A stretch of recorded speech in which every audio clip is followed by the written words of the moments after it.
ରାତି ଅତି ଅବଧି ତୋର ବଦଳିବ ସାସପେଣ୍ଡ ହେବ ଓ ବାପାର ପୈତୃକ ସମ୍ପତ୍ତି ନାହିଁ ସେ ଏସଡିପିଓକୁ ମୁଁ କହିବାକୁ ଚାହେଁ ଆଜି ଆମ ନେତାମାନେ ଯୋଉ ଡରିକିରି ଆସୁନାହାନ୍ତି କେବଳ ତା ଭୟରେ ସେ କହୁଛି କିଏ ବିଜେଡିକି ଯିବନି ତୋର ତାକତ ଅଛି ମୋ କର୍ମୀ ଯିବା ନା ମତେ ବା ତୋର ଯେ ତାକତ ଅଛି ତୁ ମୋ କର୍ମୀ କାହିଁ ଧମକ କହୁଛୁ ଆସିକିରି ପୋଲସରା ତୁ ମୋ କର୍ମୀ କାହିଁକି ଆଙ୍ଗୁଠି ଉଠଉଛୁ ମୁଁ ପୁଲିସ ବାଲାକୁ ସତର୍କ କରିଦେବାକୁ ଚାହେଁ ଚାକିରି କରୁଛ ତମ ପରିବାର ବଞ୍ଚିବା ପାଇଁ ତମେ ଯଦି ମୋ କର୍ମୀ କି ହାତ ଦବ ଆମେ ରାସ୍ତାରେ ରାଜରାସ୍ତାରେ ହଜାର ହଜାର ଲୋକ ଶୁଣୁ ତମର କେତେ ପୁଲିସ ତମର କେତେ ପୁଲିସ ମୋର ପଶୁପତି ଆମେ ଥାନା ରଖିଲେନି ସୋସିଆଲ ମିଡିଆରେ କାହିଁକି ଲେଖୁଛନ୍ତି ଆମ ବିଜେଡି ଲେଖା ବିଜେଡି ପାର୍ଟି ଥିଲାବେଳେ କେତେବେଳେ ଆମେ ଲେଖୁଥିଲୁ 10 ଜଣକୁ ଆଜି 2 ଦିନ 3 ଦିନ ଥାନାରେ ପୁଲିସ ବସୁଛୁ ଏଇଟା କେବଳ ସେ ଏସଡିପିଓ ପାଇଁ ମୁଁ ତାକୁ ସତର୍କ କରିଦେଉଛି ଚାକିରି କରୁଛୁ ପିଲାମାନେ ବଞ୍ଚିବାକୁ ତୁ ଏଇଟା ନେତା ହବୁନୁ ତୋ ପରିବାର କିଏ ନେତା ହେବେନି ଯଦି ସତର୍କ ନ ରହିବୁ ଆଗାମୀ ଦିନରେ ଯାହା ପରସରେ ଆଇନ ଶୃଙ୍ଖଳା ବିପଦ ଯାଇଛି ଏସଡିପିଓ ଠକାଇ କିଏ ଲୋକଙ୍କୁ ସବୁ ବିଜେଡିକୁ ଡାକି କହୁଛି ଯେ କିଏ ଆଉ ବିଜେଡି ଏବଂ ସେ କଣ ସମୟକୁ ଅପେକ୍ଷା କରେ ପ୍ରଭୁ ଶ୍ରୀକୃଷ୍ଣ କହିଥିଲେ ଯେତେବେଳେ କୁରୁକ୍ଷେତ୍ର ଯୁଦ୍ଧ ସାରିକିରି ଫେରୁଥିଲେ ଅର୍ଜୁନ ପଚାରିଲେ ପ୍ରଭୁ ବଡ କିଏ ଦୁନିଆରେ ସେ କହିଲେ ମୁଁ ବଡ ନୁହେଁ ବଡ କିଏ ନା ସମୟ ତୁ ଯେମିତି ବିଜେଡି ପାଇଁ ଲୋକ ଭୋଟୁଥିଲୁ ଆଜି ବିଜେପି ଭୋଟୁ ସମୟ ଭାବେ ନା ଯେ ବିଜେଡି ଆଉ ଆଇବନି ସେତେବେଳେ ତୁ କୋଉଠି ଥିବୁ ତୋର ପତ୍ତା ଗୋଟେ ଏସଡିପିଓକୁ ଆଣିଛି ପୁରସ୍ତମ୍ଭରୁ ମତେ ବାନ୍ଧିବା ପାଇଁ ଆଣିଛି ସେ ଜାଣିବା ଦରକାର ସେ ଏସଡିପିଓ ଆରେ ତୁ ଥିଲୁ ବିଜେଡି ଗୁଣ୍ଡା ଏବେ ବଦଳି ଗଲୁ ପଇସା ପାଇଁ ସ୍ୱାର୍ଥ ପାଇଁ ଲାଭ ପାଇଁ ବିଜେପିର ତୁ ମତେ ଯୋଉ ଦିନ ବାନ୍ଧୁ ନା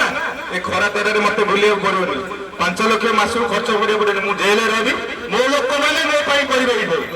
ତୁ କଣ ମତେ ଜେଲରେ କରୁ ଆଣିଛି କଥା ଯିଏ ଏଇଟା ଲୁଣ୍ଠନକାରୀ ପରଖିଆ ଥିଲା ଆଇଆଇସି ମୁଁ ଏମଏଲଏ ଥିଲାବେଳେ ତାକୁ ଆଣିଛି ଏସଡିପିଓ କରି ଯାହା କରୁଛି ବିଜେପି କି ପଳଉନ କାଳେ ବିଜେଡି ଅଛ ଆଉ ଶିକ୍ଷା ସବୁ ଆଇବ ଆରେ ତୁ ଜାଣିବା ଦରକାର ତୁ ପୁଲିସ ବାଲା ତୁ ଆଉ ଥରେ ପାଦ ଚାଟିଆ ବାଲା ତୁ କାହିଁକି ରାଜନୀତି କରୁଛୁ ଏଠି ରାଜନୀତି କରେ ନା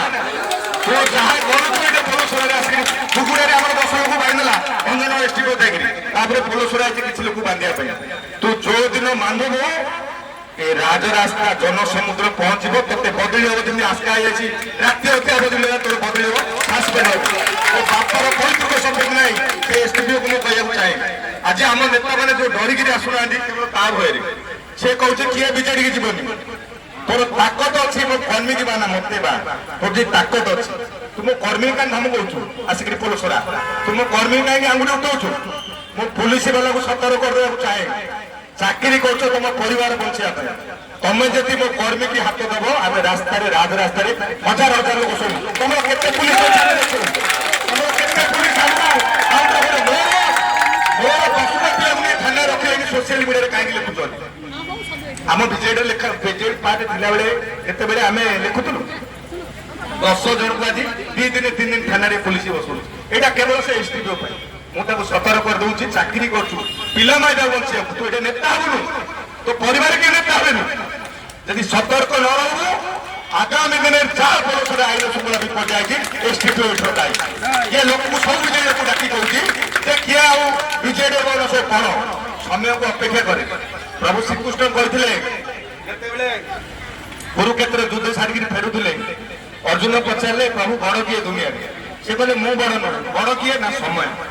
ତୁ ଯେମିତି ବିଜେଡି ପାଇଁ ଲୋକ ଭୋଟୁଥିଲୁ ଆଜି ବିଜେପି ଭୋଟୁ ସମୟ ଭାବେ ନା ଯେ ବିଜେଡି ଆଉ ଆଇବନି ସେତେବେଳେ ତୁ କୋଉଠି ଥିବୁ ତୋର ପତ୍ତା